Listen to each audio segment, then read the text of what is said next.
2 তারিখ আমার শুক্রবার 12টা বাজে অতর্কিত বাবা আই আর বাইরে বাড়ির মধ্যে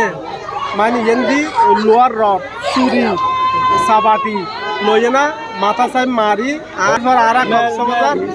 কক্সবাজার মেডিকেল লগি কক্সবাজার মেডিকেল তো হদ্দা মানে সিটাং রেফার করতে হই আর বাইরে সিটাং রেফার করানোর পরে আর ভাই খালুয়া আমার 3টা 3:30 বাজে আর ভাই মৃত্যুবরণ করছে আর ভাই একবার নয় 28 বার জায়গা সম্পত্তির কারণে আর এই সমস্ত নির্যাতন করছি জায়গা সম্পত্তি আর ওরে কিনলে ওরে নির্যাতন করে আর গোয়া পুরি আইয়া নাই গেছে এই মতো রান্না টাকা দিয়ে না লড়ো বাদ দেখি যাও বাদে লড়ো বাদে গোবেল যেটা বাদে মাথা দিয়া